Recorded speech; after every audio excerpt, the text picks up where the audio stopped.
In this video, I'm revealing the 10 most essential tips for raising and keeping long-lasting, healthy sea monkey tanks just like these ones here. Anybody who's tried raising these pets before knows it can be a little tricky, so make sure to watch to the end as you're not going to want to miss any of these important tips. Number 1 on the list is the kind of water you use when first setting up your tank.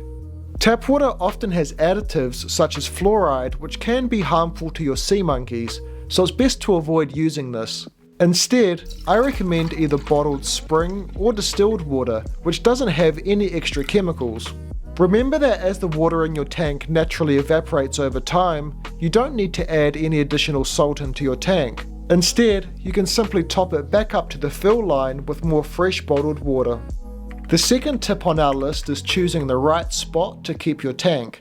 Sea monkeys thrive best when there's an abundance of green microalgae in their tank, and the best way to promote the growth of algae is through indirect sunlight exposure. That's why I always recommend keeping your tank on a windowsill that doesn't receive any direct sunlight. This way the tank will still receive an abundance of natural light without experiencing the rapid temperature fluctuations that come with direct sunlight flooding your tank. My third tip is to use a heat source for your tank. Sea monkey kits don't come with any kind of heater, but keeping your tank's water temperature warm and stable is actually really important for the health and growth of your sea monkeys. Fortunately, there is a small USB powered aquarium heater which works perfectly for sea monkey tanks. It lets you accurately set the temperature to the perfect 26 degrees Celsius or 79 degree Fahrenheit temperature that's ideal for your sea monkeys.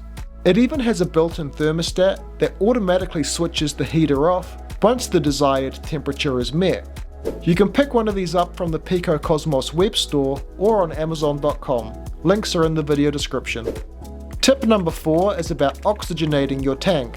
Just like humans, sea monkeys produce carbon dioxide as a byproduct of their metabolism, and over time this builds up in the tank, which can be deadly. This is why it's so important to give your pets plenty of oxygen.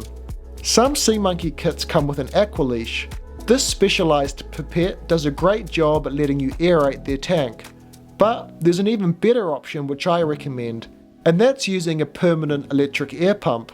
These ensure that your pets receive a steady oxygen supply to keep them in tip-top shape. Just make sure you have one of these small air control valves to ensure the airflow in the tank isn't too strong. I recommend keeping it lightly bubbling away 24/7 for best results.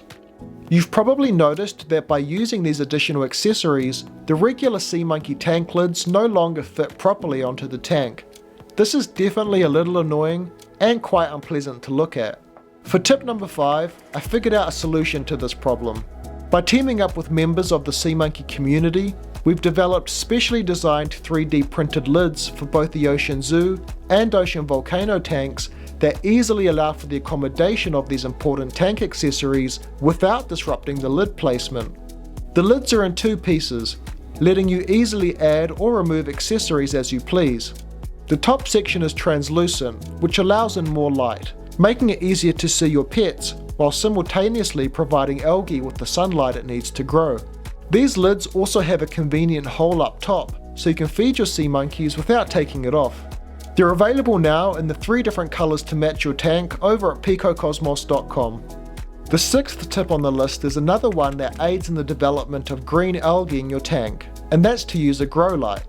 Microalgae are small single-celled microscopic organisms that are floating in the air all around us, being carried by wind and air currents. You can kind of think of them as being like single-celled plants.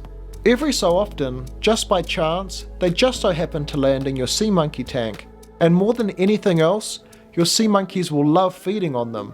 By putting a lamp or grow light next to your tank, you can help this algae to proliferate and grow, providing your pets with a stable source of their favorite food.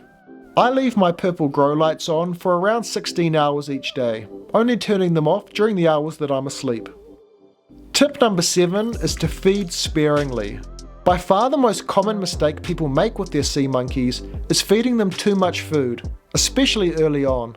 This can lead to the rapid deterioration of water quality and the sudden loss of your entire colony.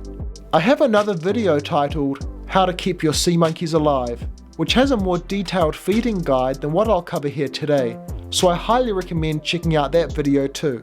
As a general rule though, I always advise waiting until at least the 5th day after they've hatched before feeding your pets for the first time, and to only feed them a very small amount. Baby sea monkeys are absolutely tiny and need barely any food during the first few days, so always feed sparingly and give them less than you think you should. The 8th tip on our list is to set up a nursery tank. Now, I know this video is for people who are just starting out in the hobby, and this technique is a little more advanced, but this is a good one. It's quite a common experience that people will notice new baby sea monkeys being born into their tanks, but these babies not making it to adulthood. The main reason for this is because those tiny babies struggle to compete for resources against the much stronger and more mobile adults. A solution to this problem is to set up a secondary tank which you use as a nursery exclusively for baby sea monkeys. You simply move your smaller pets into this tank, and then, once they reach their medium teenager size, you can move them back into their other tank where they can then compete with the other adults more successfully. This is a technique that works well to keep babies alive and keep your tank population high too. Tip number 9 is to invest in some tank maintenance tools. Small pipettes are great for picking up sea monkeys and moving them around, as well as for removing unwanted bits of gunk from your tank. An old toothbrush works really well for cleaning any algae off the sides of your aquarium. Generally speaking, I'd not recommend disturbing any algae that is growing in your tank, but sometimes it gets so thick that you can barely see your pets, so it can be a good idea. Tip number 10 is to make sure you're subscribed to PicoCosmos.